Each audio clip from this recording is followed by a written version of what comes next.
মানুষকে জান্নাতে নিয়ে যাবে।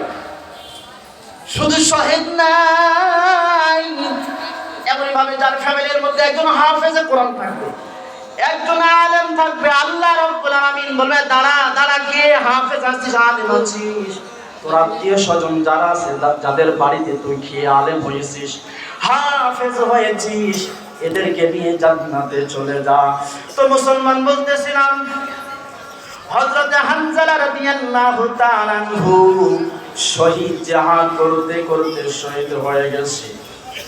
জিহাদ শেষ, আল্লাহ রাসূল এলান করে দিলেন, হে মুসলমান, উহুদের মাঠে আমার সাথীবৃন্দ যারা শহীদ হয়েছেন তাদের লাশগুলো একত্রিত করো। সাহাবায়ে কেরাম শহীদের ময়দানে সমস্ত লাশদেরকে একত্রিত করছে। এদিকে হযরত হানজালা রাদিয়াল্লাহু তাআলা আনহুর স্ত্রী দৌড়ে চলে এসেছে, ইয়া রাসূলুল্লাহ, ইয়া হাবিবাল্লাহ, আপনার সাহাবী হযরত হানজালাকে আপনি চিনেননি?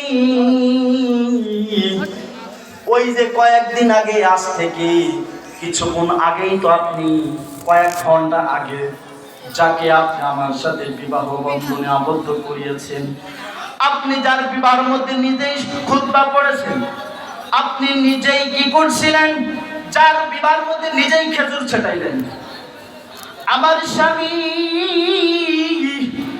ইয়া রাসূলুল্লাহ, আমার বলতেও শরম লাগে, লজ্জা লাগে, যখনই আমাদের ঘরের পিছন থেকে কে যেন বলতে বলতে যায়, আরে নবীজি নাই, নবীজি দুনিয়ার থেকে চিরতরে চলে গেছে। এমন অবস্থায় যখন আমার স্বামীর কানে আওয়াজটা আসছে, না বাকি অবস্থায় আপনার মহাপতি তরবারি নিয়ে জিহাদের ময়দানে চলে এসেছে, আমার স্বামী পাই না, আর স্বামীর একটু গোসল দেন। আল্লাহ রাসূলের কথা শোনার সাথে সাথে হতভম্ব হয়ে গেছে, বলে, এই আমার হানজালার লাশ কোথায় আছে তোরা তালাশ কর, আমার হানজালার লাশ কোথায় আছে তোরা খোঁজ খবর নে। তালাশ করতে করতে হানজালা রাদিয়াল্লাহু তাআলার লাশ কোথাও পাওয়া যায় না।